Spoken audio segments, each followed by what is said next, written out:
Hello everyone, and welcome to another Genshin lore video. Today, I'll be going over the history of the Blackcliff Forge and its weapons, as well as some speculation on a potential expansion.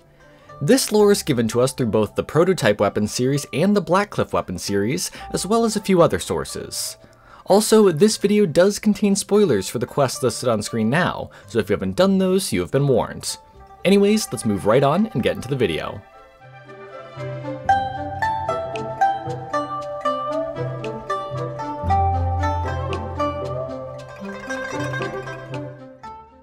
To start off today's story, we have to travel back in time to just after the Cataclysm occurred 500 years ago. In this era, Liyue entered a renaissance for martial arts, bringing about a great demand for superior weaponry. One of the families that worked on creating these weapons was the Yun family, headed by Yunhui. Seeking to revolutionize his craft, he reached out to his friend and master craftsman Han Wu, so they could work together to create new weapons. By the way, this is the same Yun family that Yun Jin belongs to. Somewhere down the line, they went from forging weapons to performing opera. Anyways, Yunhui and Han Wu would conduct extensive research together, with Han Wu eventually drafting up some designs for a new series of weapons. They called these weapons the Prototypes, and soon after, they began forging them. The first of these weapons to be made was the Greatsword.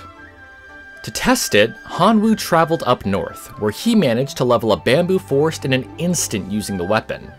Since he believed it had the elegance of antiquity, he gave it the name Archaic. Soon after this, the sword of the series would be forged, and Han Wu would take it to Mount Tianheng for testing. While here, he accidentally dropped the weapon, causing it to form a 12-inch deep hole in the mountain rock. Seeing its power, he named it Rancor, Destroyer of Rocks. The next weapon that would be forged was the polearm of the series. After it was forged, it would be left to bask in the moonlight overnight. In the morning, the tip shone like a star, which reminded Yunhui of his father's glory, as his father's name referenced the stars. In dedication to his father, Yunhui named this weapon Starglitter. Shortly after these three weapons were made, Yunhui requested Han Wu to make a longbow for the series. As such, Han Wu would send out trade caravans to find all kinds of resources for him to choose from. In the end, he decided on Cadrania wood and fine steel for the bow, while also using Irminsul branches for the bowstring. Due to the similarity of the string's cool light to the moon, it was named Crescent. Now, as I said earlier, this era brought about a renaissance for the martial arts. However, some chose to abandon martial arts for the potential of learning the supernatural arts. These people ran into a problem though, as the older methods of catalyst production led to catalysts that broke upon their first use. As such, the thaumaturges went to Liyue and asked Yunhui to design a new type of catalyst for them. Yunhui agreed and got to work on the final design of the Prototype series. To help him make this weapon, the thaumaturges gifted Yunhui some core Purim to be used as the catalyst's core. Core Purim is a very special stone, with it being the result of core lapis being fired for 49 days, then being drenched in water for another 49 days. This process makes it unbreakable, and also allows it to tap into the primordial cosmic energy when used as a catalyst. When completed, the golden glow of the crystal reminded Yunhui of amber, so it was named Prototype Amber. With that, the Prototype series would be complete, but that's not where this story ends.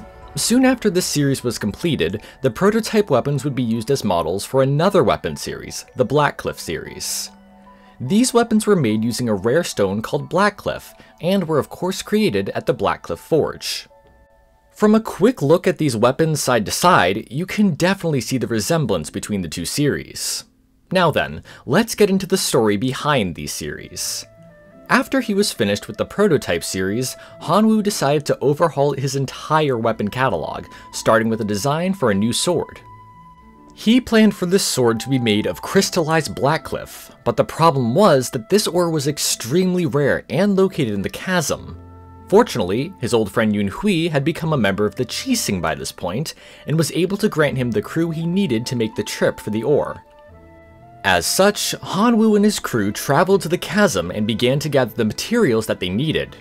However, during this expedition, a cave-in trapped both him and his crew.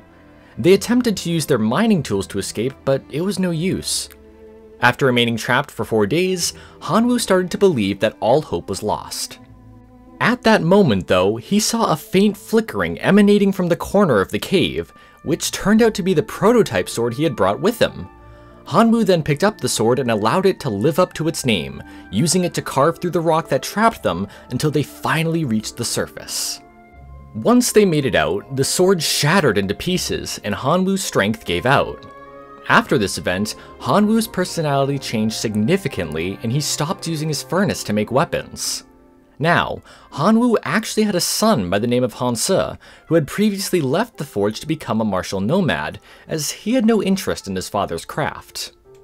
When he left home years before, he didn't even say farewell to his father. However, all of this changed when he heard about the mining accident that his father had.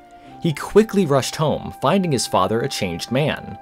While Hanwoo was no longer angry at his son, Hanse still grew to regret his past actions, and now wanted to redeem himself.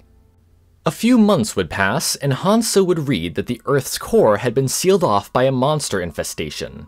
Hearing this news, Hanwoo felt guilty, as he believed it was his trip to the mine that had disturbed the dragon from underground and the meteorite from the heavens. At this moment, he forced himself up from his sickbed, lit the furnace, and forged a brand new broadsword out of Blackcliff. He then instructed his son to take the sword into the mineshaft and make a shrine there as tall as himself. Hanse did as he was told, placing the sword within the shrine to ward off evil and rebuke the dragon. Around this time, Hanwoo would also craft the Blackcliff longsword, which was his way of recreating the sword that had shattered during the cave-in incident. Several years later, Hanwoo would die peacefully in his sleep. At the time of his death, a traveler in the mineshaft would see a crimson light shining from within the rocks. A shrine would then appear, revealing a broadsword that shone faintly, as if it was weeping. Later that same night, Hanse would go out to the mineshaft and retrieve the broadsword. In Hanwoo's will, he left Hanse his archive of weapon designs, including the Prototype series, complete with comments penned by Hanwoo. Hanse would then spend the night reading over all of the designs and comments from his father. When he finally stepped out of the house in the morning, a meteorite fell directly in front of him, which he took as a sign from the heavens. He would then use the material within, aerosiderite, along with Blackcliff to forge a polearm based on the prototype model. In the past, Hanse would have taken this spear to travel the world as a wandering nomad. Instead, he vowed to keep the furnace going and continue crafting weapons as a way to redeem himself. Now, as I said earlier, Yunhui was now a member of the Liyue Qixing. As such, his only child, Yunhuang, took over the craft of forging.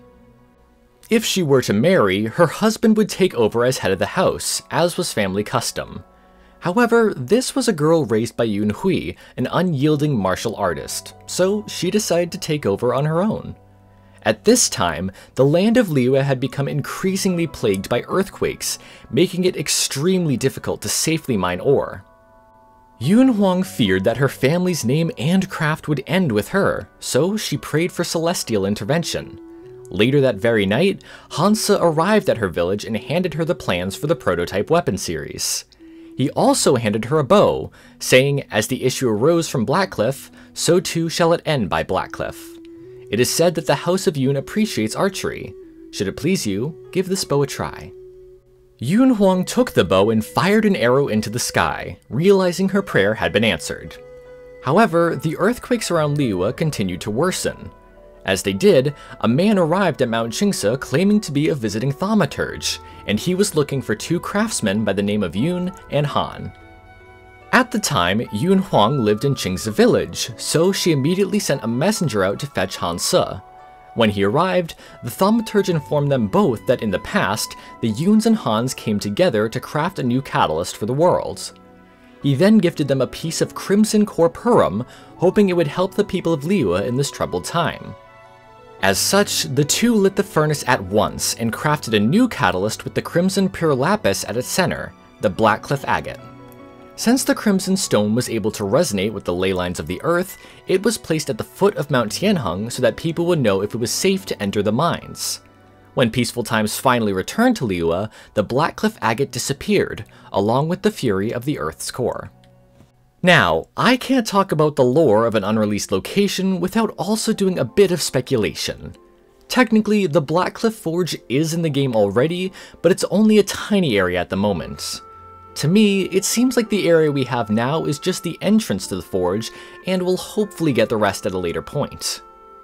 An expansion to the south of Liyue could introduce the rest of the Blackcliff Forge to us, something that I've discussed in a few other videos. In those videos, I also said that an expansion like this could open up the southern ocean beneath Liyue, connecting Liyue Harbor to Port Ormos by water. Back on land, I think we could see some more mineshafts here, including the one where the shrine Hanse built is located.